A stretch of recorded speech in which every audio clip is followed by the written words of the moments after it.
Welcome back to Advanced Analytical English, C1, C2, the podcast where we unpack everyday human experiences, examine subtle social dynamics, and equip you with the precise language needed to discuss complex topics with confidence.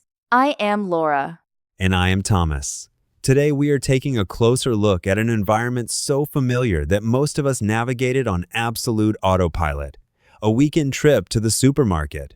On the surface, grocery shopping appears to be a purely functional errand.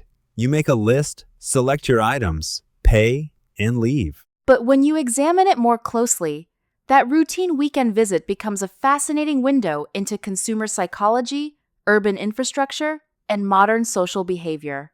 That raises a broader question.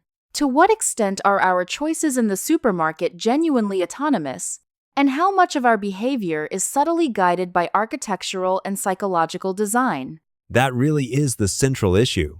At first glance, it seems obvious that we are in full control of what ends up in our shopping cart. However, there is a compelling case to be made that the contemporary supermarket is one of the most meticulously engineered decision-making environments we encounter in daily life. To put that into perspective, consider the essential context of retail architecture. Everything from the placement of fresh produce near the entrance to the subtle acoustic choices in the background music is designed with a specific outcome in mind. Fresh flowers and bakery scents at the door establish an impression of freshness, which psychologically primes shoppers to feel better about the processed items they might purchase later in the aisles. Exactly. And we should not overlook the fact that basic staples like milk, eggs, and bread are almost universally located at the very back of the store. This spatial arrangement forces consumers to traverse the entire perimeter, maximizing their exposure to high-margin impulse items. That interpretation has immense merit, Thomas,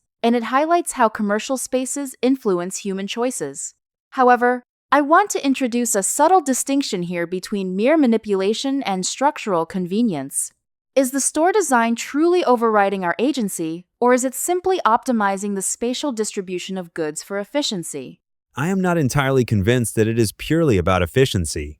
If efficiency were the primary design goal, similar items would be grouped purely by logical taxonomy rather than impulse potential. The issue is more nuanced than it appears. The retail environment relies on what behavioral economists call choice architecture, structuring the physical space to alter people's behavior in a predictable way without forbidding any options. That argument rests on the assumption that shoppers enter the store as passive subjects, but many consumers actively deploy countermeasures. They write strict shopping lists, shop on a full stomach, or use handheld scanners to track their spending in real time. So, while the environment exerts pressure, individual agency still plays a critical role. To examine how this plays out in a realistic scenario, let us consider a typical case. Imagine Sarah, a project manager who visits a busy supermarket on a Saturday afternoon after a demanding work week. She enters with a mentally prepared budget and a brief list of 5 items needed for dinner. But as Sarah walks through the aisles, she experiences cognitive fatigue. She encounters aggressive promotional signage, end cap displays featuring seasonal treats and limited time discounts. Overwhelmed by decision friction and low on mental energy, she leaves with 15 items instead of 5, including several unneeded premium snacks. In Sarah's case, we see a clear gap between intention and execution. Was her outcome a result of poor personal discipline, or was she systematically overwhelmed by choice architecture? A balanced interpretation would suggest that her internal cognitive capacity was steadily eroded by external environmental triggers. Let us pause here and explore some of the advanced language and expressions we have used so far, as these are invaluable for professional and academic discussions. Notice how Thomas described the layout as meticulously engineered. The adverb meticulously implies extreme care, precision, and attention to detail. Another key term was spatial arrangement, which refers to how objects or areas are organized in physical space. Rather than simply saying where things are placed, using spatial arrangement elevates your register, particularly when discussing urban planning, design, or architecture. We also use the phrase, to put that into perspective. This is an exceptional discourse marker used when you want to provide context that helps someone understand the true size, importance, or relevance of a fact. For example, you might say, to put that expenditure into perspective, it represents nearly 20% of our annual budget. We should also highlight the phrase, to exert pressure. Rather than stating that an environment forces someone, saying it exerts pressure provides a more nuanced, qualified description. It acknowledges an influence without implying absolute determinism. Exactly. Now, turning to the deeper implications of this topic, a weekend trip to the supermarket also exposes fascinating socioeconomic and ethical trade-offs.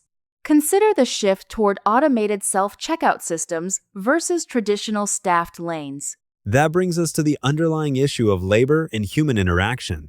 On one hand, automated checkouts offer speed and operational cost-cutting. On the other hand, for many isolated or elderly individuals, the brief conversation with a cashier during a weekend shopping trip might be one of their few meaningful social interactions of the week. There is also an ethical dimension regarding food waste and consumerism. The visual abundance required by supermarket displays, where shelves must look perpetually overflowing to appear appealing, often leads to substantial backroom waste.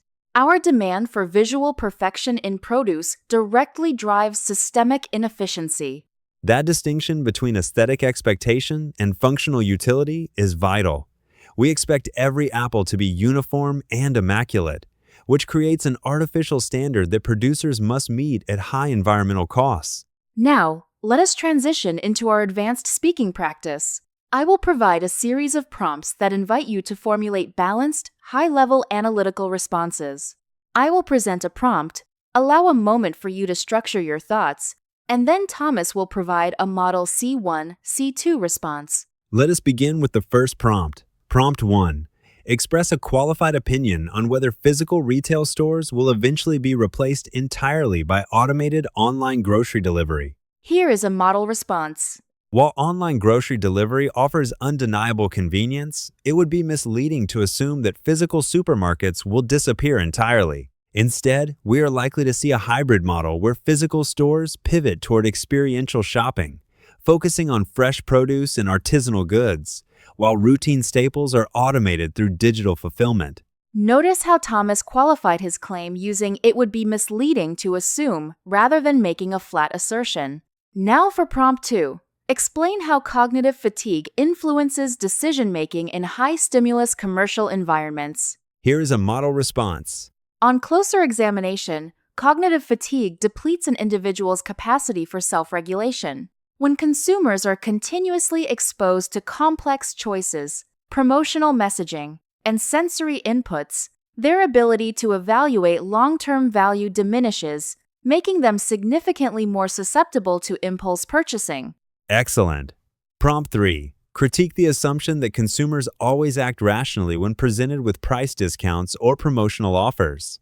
Here is a model response. That assumption overlooks the psychological power of perceived value. Promotional pricing often creates an artificial sense of urgency, prompting consumers to purchase items they do not immediately require, under the illusion of saving money, thereby undermining strictly rational economic behavior. Prompt 4. Distinguish between efficiency and user experience in the context of service design. Here is a model response. We must carefully distinguish between efficiency and user experience. While efficiency focuses primarily on minimizing transaction times and operational friction, a positive user experience may deliberately incorporate slower, more engaging human interactions that foster customer loyalty and social connection.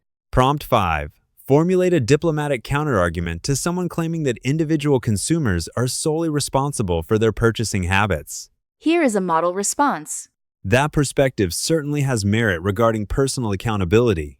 However, there is an important caveat. We cannot evaluate choice in a vacuum, as environmental design, subtle promotional cues, and structural layout heavily influence decision-making frameworks before a consumer even reaches the register. These model responses demonstrate how to integrate hedging, precise vocabulary, and balanced structure into your spoken English.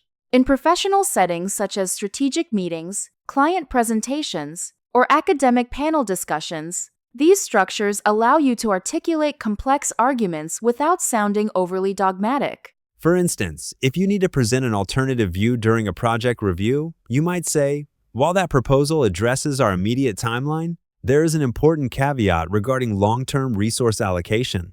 This allows you to critique an idea constructively while maintaining a professional and diplomatic tone. To synthesize our discussion today, a weekend trip to the supermarket is far more than an everyday chore. It is a dynamic arena where commercial design, cognitive psychology, and individual agency constantly interact. What appears on the surface to be a simple personal routine is, in reality, a carefully choreographed environment designed to influence behavior. While we retain agency through intentional habits and conscious planning, the subtle pressures of spatial arrangement and choice architecture are always at work.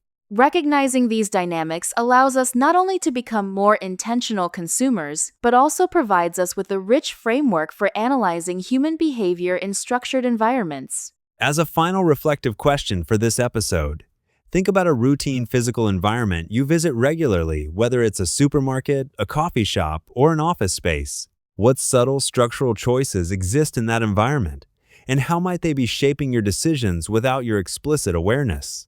Reaching advanced C1, C2 fluency requires moving beyond basic description and engaging deeply with the subtle mechanics of everyday life. Thank you for analyzing this topic with us today. Keep refining your precision, stay curious, and join us again next time on Advanced Analytical English C1, C2. Goodbye. Goodbye.